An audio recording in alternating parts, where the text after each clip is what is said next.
قرآن پاک میں اللہ تعالیٰ نے اکثر اللہ اور رسول کو ساتھ ساتھ ذکر کیا، اطیعوا اللہ و اطیعوا الرسول من یطع اللہ و رسولہ۔ کل میں نے تھوڑا سا اس پہ بتایا تھا، تؤمنون باللہ و رسولہ، آمنوا باللہ و رسولہ، براءۃ من اللہ و رسولہ، اذان من اللہ و رسولہ، من یعص اللہ و رسولہ، من یشاقق اللہ و رسولہ۔ یہ قرآن میں بے شمار ہے کہ اللہ اپنے ساتھ اپنے حبیب کو لاتا، لیکن چند مقام ایسے ہیں جہاں اللہ اپنے ساتھ والدین کو لاتا ہے، ماں باپ کو لاتا ہے۔ اس کے علاوہ اللہ اور کسی چیز کو اپنے ساتھ ذکر نہیں، یا اپنے ساتھ اپنے حبیب کو ذکر کرتا ہے، یا پھر اس کے بعد اللہ تعالیٰ نے ماں باپ کو اپنے ساتھ ذکر کیا ہے۔ اس میں سے ایک مقام یہ ہے کہ اللہ تعالیٰ فرماتا ہے کہ اللہ کے ساتھ کسی چیز کو شریک نہ ٹھہراؤ اور والدین کے ساتھ احسان کرو، والدین کے ساتھ احسان کرو۔ وَقَضَىٰ رَبُّكَ أَلَّا تَعْبُدُوا إِلَّا إِيَّاهُ وَبِالْوَالِدَيْنِ إِحْسَانًا يَا بُنَيَّ لَا تُشْرِكْ بِاللَّهِ إِنَّ الشِّرْكَ لَظُلْمٌ عَظِيمٌ وَوَصَّيْنَا الْإِنسَانَ بِوَالِدَيْهِ۔ تو اللہ تعبدوا الا اللہ وبالوالدین احسانا، یہ قرآن میں کئی جگہ اللہ تعالیٰ نے اس کو اس طرح ذکر فرمایا کہ اپنے ساتھ والدین۔ اللہ کا شکر ہے کمزور سے کمزور مسلمان بھی مشرک نہیں ہوتا ہے، اس لیے اتنی جلدی کسی کو کہنا یہ مشرک ہے، یہ مشرک ہے، یہ مشرک ہے، یہ بڑی زیادتی کی بات ہے، بڑی زیادتی قبول ہے، اس سے احتیاط کرنی چاہیے، اس سے بچنا چاہیے۔ اللہ کے فضل سے مسلمان کے دل میں توحید ہے، وہ جہالت کی وجہ سے کوئی کچھ بول رہا ہوتا ہے، کوئی کچھ بول رہا ہوتا ہے، اس پر اس کو کافر قرار دے دینا، مشرک قرار دے دینا، یہ اتنا آسان نہیں ہے۔ تو میرا ملک تو ویسے ہی ٹکٹک کے کفر کے فتوے مل رہے ہیں، جتنے مرضی کٹوا لو، جتنے مرضی لکھوا، جنہوں مرضی کافر قرار دے دو، جنہوں مرضی، ہر قسم کے لوگ ہوتے ہیں۔ تو اللہ تعالیٰ ارشاد فرما رہے ہیں کہ ایک تو میری ذات میں شریک نہ ٹھہراؤ، یہ حرام ہے، اور دوسرا کیا ہے؟ بالوالدین احسان۔ احسان کا کیا مطلب ہے؟ کسی کام کو اس کی سب سے عالی شان خوبصورت شکل میں ادا کرنا، اس کو احسان کہتے ہیں۔ ہمارے اردو میں احسان کا مطلب ہے کسی کے ساتھ کوئی بھلا کر دینا، بغیر کسی معاوضے کے کسی کے کوئی ایسی مدد کر دینا، اس کو احسان کہتے ہیں۔ وہ بھی ہے، وہ بھی اس میں شامل ہے، لیکن عربی میں احسان ہے مل احسان ان تعبد اللہ کأنک تراہ فإن لم تکن تراہ فإنہ یراک۔ احسان کیا ہے؟ کسی جو کام بھی کرے اچھائی کا، بھلائی کا، جو کام بھی کرے اس کو اعلیٰ درجے پر کرنے کا نام ہے احسان۔ تو اللہ تعالیٰ یہاں ارشاد فرما رہا ہے کہ والدین کے ساتھ احسان۔ اچھا ایک اس پہ ذرا غور کریں، اللہ تعالیٰ فرما رہا ہے آؤ میں تمہیں بتاؤں کہ حرام کیا ہے، ٹھیک ہے؟ کہتا ہے شرک نہیں کرنا ہے تو حرام ہے، اور والدین کے ساتھ احسان، یہ حرام کے نیچے کیسے آ گیا؟ کافی دیر میں اس کو سوچتا تھا کہ یہ ادھر تو اللہ کہہ رہا تعالوا اتل ما حرم علیکم ربکم، آؤ میں تمہیں بتاؤں کہ حرام کیا ہے، اللہ تشرکوا بہ شیئا، شرک نہ کرو، ٹھیک سمجھ آ گئی، وبالوالدین احسانا۔ اس کو پچھلے جملے سے یا تو نکالیں، یہ نیا جملہ ہے، اس کے نیچے لائیں تو پھر کیا مطلب ہے کہ پیچھے تو اللہ شروع کر رہا ہے، تو میں بتاتا ہوں حرام کیا چیز ہے، شرک، ٹھیک، اور والدین کے ساتھ احسان۔ تو اگر ہم ظاہری نظر سے دیکھیں اور غور نہ کریں تو یوں لگتا ہے جیسے والدین کے ساتھ احسان بھی حرام ہے۔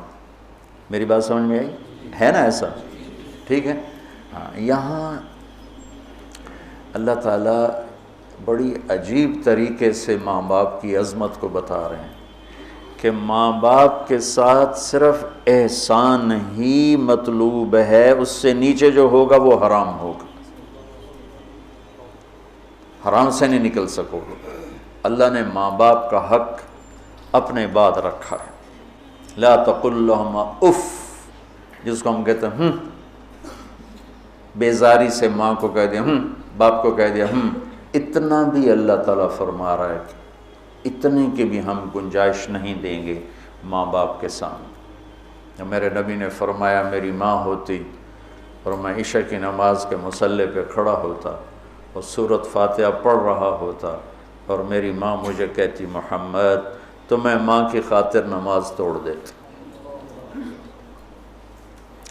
جریج نے نماز نہ توڑی ماں کی پکار پر، اللہ کے نبی کا فرمان اگر وہ عالم ہوتا تو نماز توڑ دے، وہ عابد تھا وہ نماز توڑ دیتا، اگر وہ عالم ہوتا تو وہ نماز توڑ دیتا، وہ نفل نماز تھی۔ تو اللہ تعالیٰ وَقَضَىٰ رَبُّكَ أَلَّا تَعْبُدُوا إِلَّا إِيَّاهُ وَبِالْوَالِدَيْنِ إِحْسَانًا، کہ تیرے رب کا فرمان ہے، تیرے رب کا اعلان ہے کہ بندگی صرف اللہ کی ہے اور احسان ہے والدین کے ساتھ۔ تو یہاں یہ ایک خوبصورت انداز میں تاکید کی انتہا ہے کہ احسان سے نیچے جو ہوگا وہ اسی حرام میں آئے گا، احسان سے بھی کوئی اوپر کی بات ہے تو وہ کر کے دکھا، وہ کر کے دکھا۔ جو ابو ہریرہ رضی اللہ تعالیٰ عنہ کی نے مسجد میں جہاد کی ترغیب سنی تو آ کے ہتھیار اٹھانے لگے۔ ماں نے پوچھا کہاں جا رہے ہو؟ کہا میں جہاد پہ جا رہا ہوں۔ تو کہنے لگی میں تو اکیلی ہوں، میرا پیچھے کیا بنے گا؟ کہا یہ نہیں مجھے پتا، بس میں جا رہا ہوں۔ تو انہوں نے بہت محنت کی، وہ مانے نہیں۔ پھر انہوں نے اپنے چھاتیوں کی طرف اشارہ کیا، دیکھو میں نے تمہیں یہ دودھ پلایا، اس کے واسطے رک جا۔ کہا نہیں میں نہیں رکوں گا، ہتھیار اٹھا کے چل دیے۔ ان کی والدہ نے اللہ کے نبی کو پیغام بھیجا کہ میں نے دودھ کا واسطہ دیا پھر بھی یہ مجھے چھوڑ کے جا رہا۔ تو ابو ہریرہ جب آئے تو آپ نے منہ یوں پھیر لیا، میں آپ کو بتا چکا ہوں کہ آپ کی ناراضگی کی نشانی تھی کہ آپ دیکھ کے منہ یوں پھیر لے، آپ نے منہ پھیر لیا۔ تو ابو ہریرہ یا رسول اللہ خیریت تو ہے؟ کیا ہوا؟ کہ تیری ماں تجھے دودھ کا واسطہ دیتی ہے اور تو پھر ہتھیار اٹھا کے جہاد کو جاتا ہے، مجھے تیرے ایسے جہاد کی کوئی ضرورت نہیں، چل جا اپنی ماں کے پاؤں میں بیٹھ، وہی تیرا جہاد۔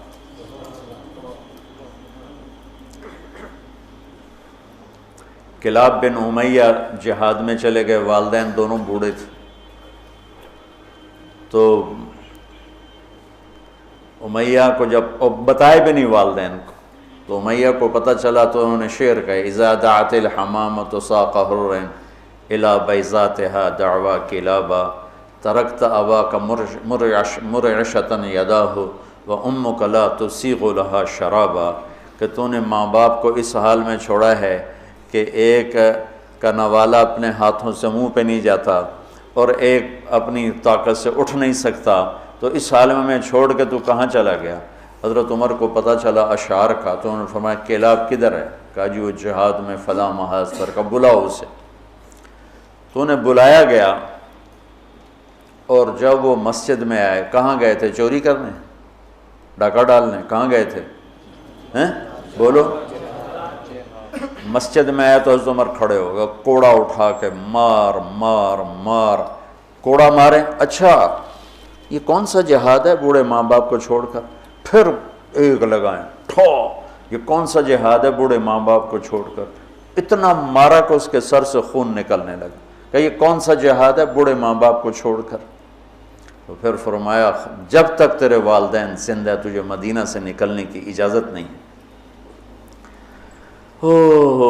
میرے نبی نے بتایا تھا نا قیامت کی نشانیوں میں سے ادنا صدیقہ و اقصا اباہ، کہ لوگ دوست کو گلے لگائیں گے، باپ کو دھکے دیں گے،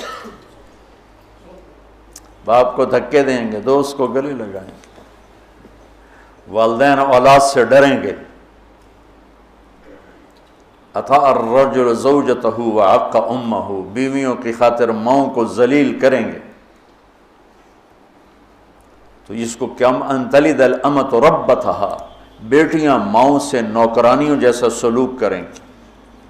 پرانی بات ہے، میں ایک ماں بیٹی کو دیکھ رہا تھا، بیٹی ماں سے کہہ رہی تھی، بیٹی ماں سے کہہ رہی تھی بھوک نہیں بھوک نہیں، ہمارے علاقے کی بات، اور اس کی ماں کے موٹے موٹے آنسو گر رہے تھے، بالکل خاموش، وہ حیران پریشان بھی، جس کو میں نے پیٹ سے جنم دیا آج وہ مجھے کہہ رہی ہے بھوک نہیں۔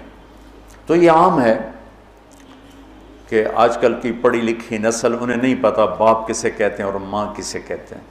کوئی ماں باپ کا بھی ہے کہ وہ اولاد کو اس طرح لے کے نہیں چلتے جیسے چلنا چاہیے۔ پہلا قصور تو ماں باپ کا جو 3 سال کے بچے کو اسکول ڈالتے ہیں۔ محبت کی رسیوں کو کاٹنے والے والدین ہیں، محبت کی جڑوں کو اکھاڑنے والے والدین ہیں جو 3 سال کے بچے کو اسکول ڈال دیتے ہیں اور ماں کی گود سے محروم کر دیتے ہیں، اور وہ بچہ جتنے گھنٹے وہاں رہتا ہے اس کے اندر ایک لاوا پکتا رہا۔ چونکہ میں ہاسٹل لائف گزار چکا ہوں، مجھے اس کا خود ذاتی تجربہ ہے۔ حالانکہ میں تو 11 سال کی عمر میں لاہور گیا، میرے والد مجھے ڈاکٹر بنانا چاہتے تھے تو لاہور کے بڑے عالی شان اسکول سینٹرل ماڈل میں داخل کروایا۔ ہاسٹل لائف 11 سال کی عمر، میرا رو رو کے برا حال، 3 سال میں روتا رہا، پھر میرا دل پتھر ہو گیا۔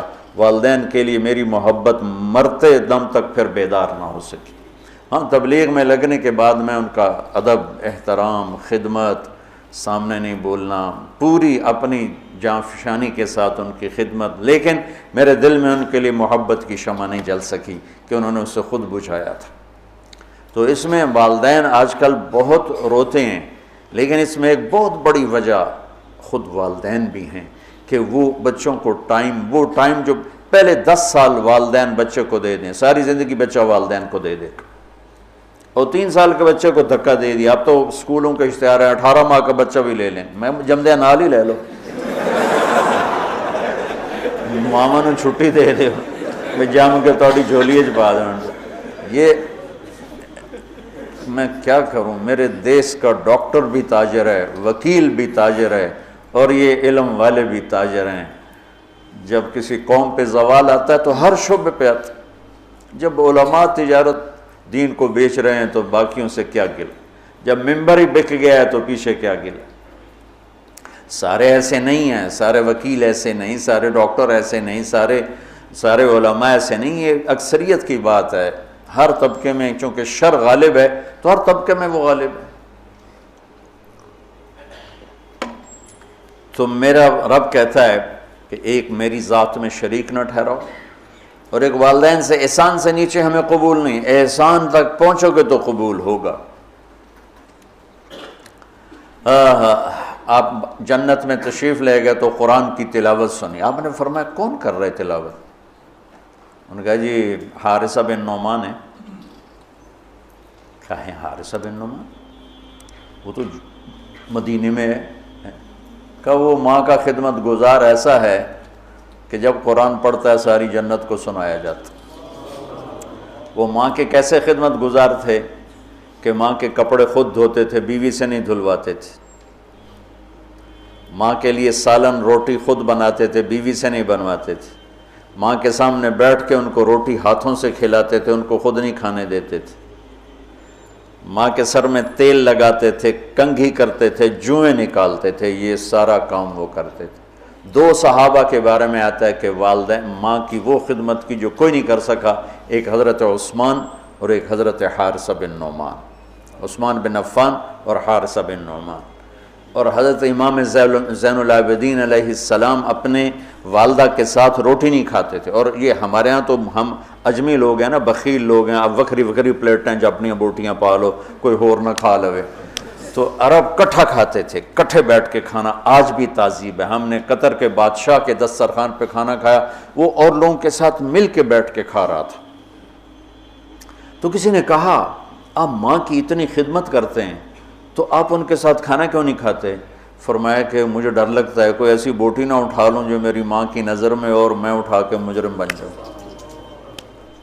کہ وہ میری ماں کی نظر میں ہو اور میں اس سے پہلے اٹھا کے کھا لوں تو کہیں میں ماں کا مجرم نہ بن جاؤں، اس لیے میں ساتھ نہیں کھاتا ہوں۔ کسی نے حضرت علی سے پوچھا حسن آپ کے بیٹے کیسے ہیں؟ کہا میں جب چلتا ہوں تو میرے آگے نہیں چلتا، میرے پیچھے چلتا ہے۔ جب میں بیٹھنے لگتا ہوں تو پہلے مجھے بٹھاتا ہے پھر خود بیٹھتا ہے، اور جب میں گھر میں کمرے میں ہوتا ہوں تو گھر کی چھت پہ نہیں چڑھتا کہ باپ سے اوپر نہ ہو جائے۔ تو آج والدین بہت ذلیل ہیں اولاد کے ہاتھوں، بہت دکھی ہیں اولاد کے ہاتھوں۔ اور ان کی جو فریادیں وہ عرش کو ہلا دیتی، تو اپنے ماں باپ کی راحت بننا، ٹھنڈک بننا، خوشی بننا، یہ میرے رب کا پیغام ہے کہ وَبِالْوَالِدَيْنِ احسان۔